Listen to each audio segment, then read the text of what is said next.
So at this point in the semester, we're ready to talk about complex differentiability. And so here we're going to start talking about derivatives. And so a function that's going to map a set G to the complex numbers is differentiable at a point Z naught in its domain G if the following limit exists. This is the limit of the difference quotient, f of Z minus f of Z naught over Z minus Z naught as Z approaches that value, Z naught. If that limit exists, then we call that limit the derivative of f at Z naught, and we use the usual notation of f prime of Z naught. You can also think of this in terms of the usual limit as h goes to 0, f of Z naught plus h minus f of Z naught. The only word of caution here is that, remember, when we're talking about complex limits, we're talking about limits in the complex plane. So these are limits where your domain is two-dimensional. You're thinking about all the possible paths of approaching Z naught. It's not just from the left or right. It's like along all possible paths. So other than that, that's what the limit definition of the derivative is for complex functions. And so as an example, if we were to look at, say, let's look at the derivative. So let's find f prime of Z at Z equals I if f of Z is Z squared. So say it maps the complex numbers to the complex numbers, then f prime of I is equal to the limit as Z approaches I of f of Z minus f of I over Z minus I. And that's going to be the limit of Z squared plus 1. Because f of Z is Z squared, f of I is I squared or -1. So it's Z squared minus a -1 over Z minus I. And then Z squared plus 1 factors over the complex numbers as Z minus I times Z plus I. And so once you cancel this out, you're left with Z plus I. And then when you plug in I, you get 2I. So, everything is basically standard for now. So that's what the derivative of the function is. So for the function f of Z equals Z squared, that's the derivative at I. Okay, and so differentiability in this particular sense is very similar to the notion of differentiability that we've seen before. One thing that's going to be different is that we're going to talk about a slight tweak to this. So we're going to talk about actually the property that's going to be relevant for us is not just differentiability, but we want to make sure that if we have a function and it's differentiable at a point Z naught, it's actually going to be more useful to know not only is it differentiable at that point, but we want it to be differentiable in some open set or open disk containing Z naught. And so this is a quality that we're going to give a name. So we're going to say that a function is holomorphic, H-O-L-O, morphic at Z naught. Some books say analytic. So some books prefer the term analytic. But holomorphic and analytic are synonyms. They mean the same thing. So a function is holomorphic at Z naught if f is differentiable on some open disk. So on some open disk centered at Z naught of some radius, okay, for some r greater than 0. Okay, so remember that this is the open disk centered at Z naught. So we're not including the endpoint. So to be holomorphic at a point means that it's actually differentiable on some open set containing that point. Okay, and so that's what it means to be holomorphic at a point. And then as an extension of that, we say that a function, I forgot to call this function f before, but a function f is holomorphic on some set, E if on some open set E, if f is holomorphic at every point in E.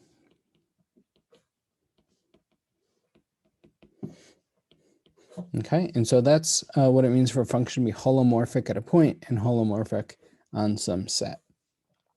Now, to be holomorphic or to be analytic at a point is a much stronger condition than just to be differentiable. So as an example, and the book walks through this, but as an example, it turns out that if you were to look at the complex conjugate of a number squared, this is differentiable at 0.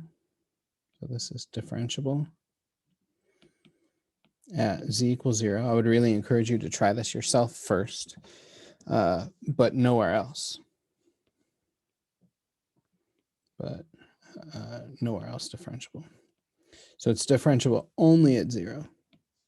In particular, there's no open set centered at 0 where this function is differentiable, so therefore it's not holomorphic. Okay, so in particular,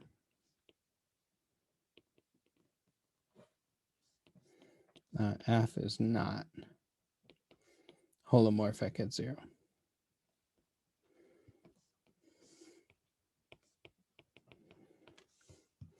Okay, and so that's an example where differentiability and holomorphicity, or analyticity, however you want to think about it, but those are not the same thing. So to be differentiable and to be holomorphic are different concepts.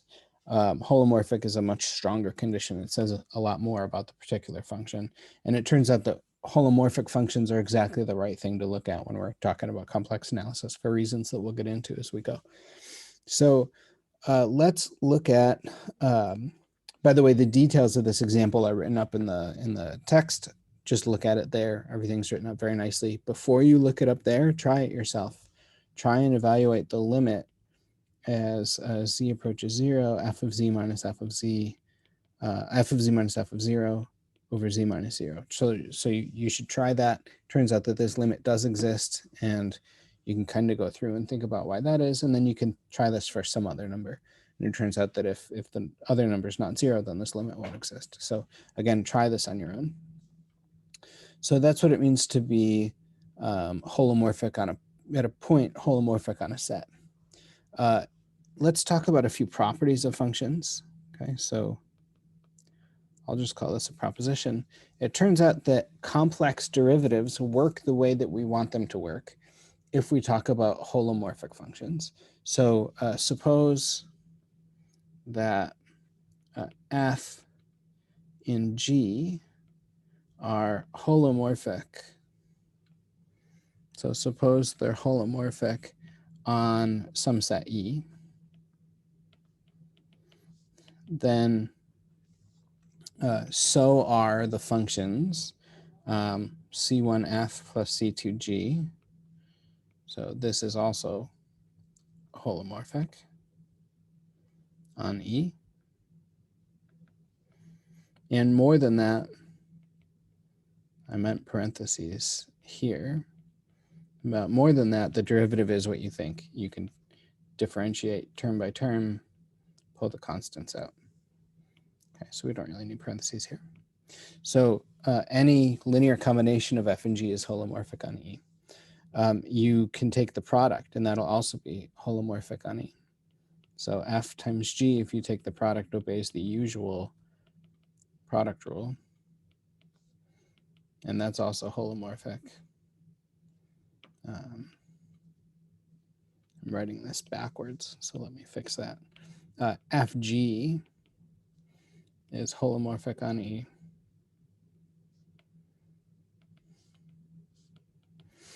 So the product is, the quotient is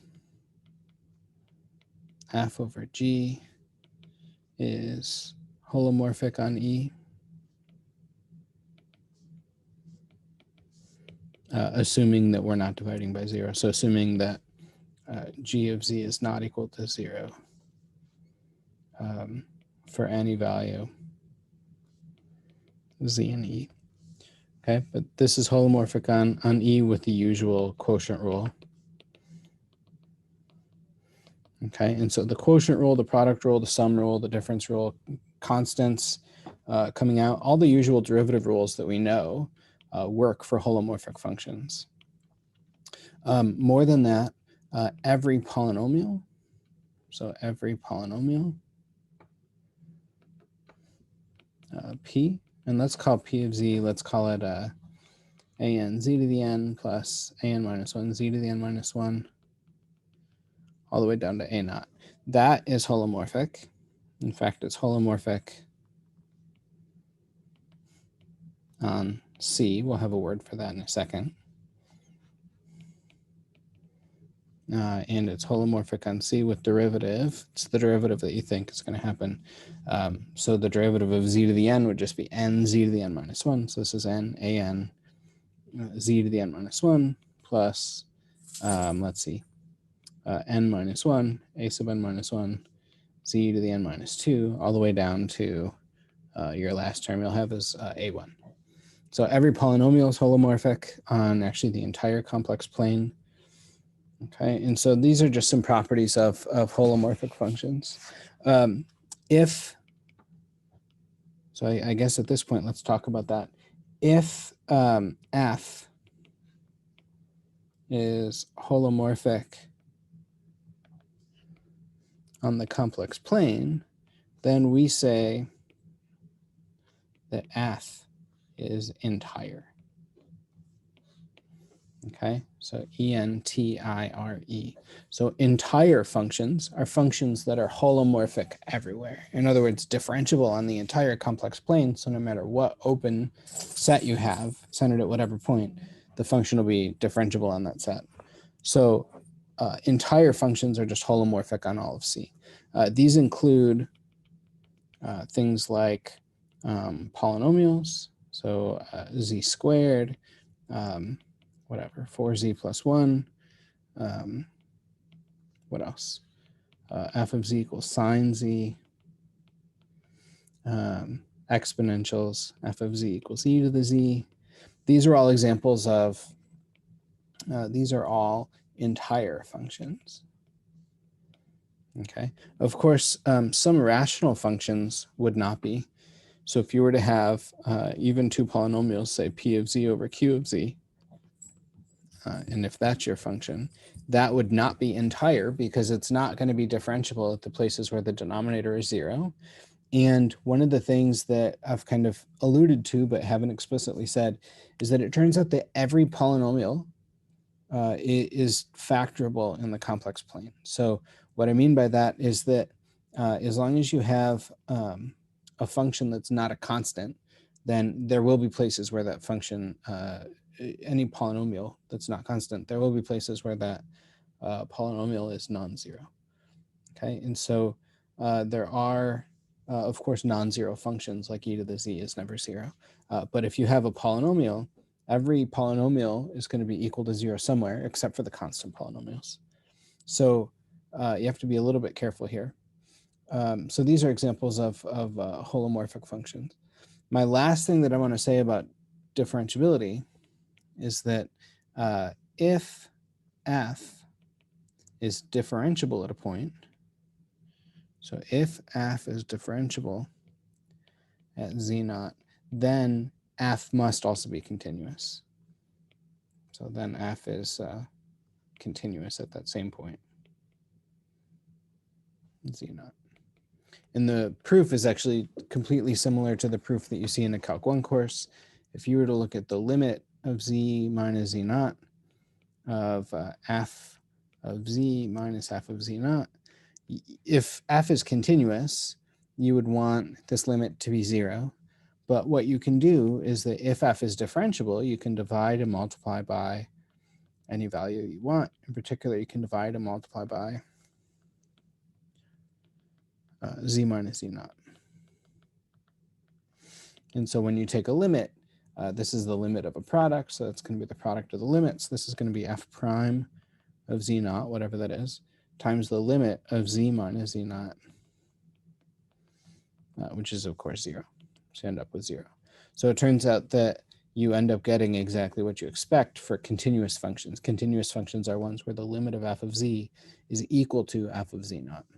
Okay, so just to wrap that up tight. So in other words, if f is differentiable, then the limit of f of z as z approaches z0 is f of z0. Okay, so if it's differentiable, then it also has to be continuous.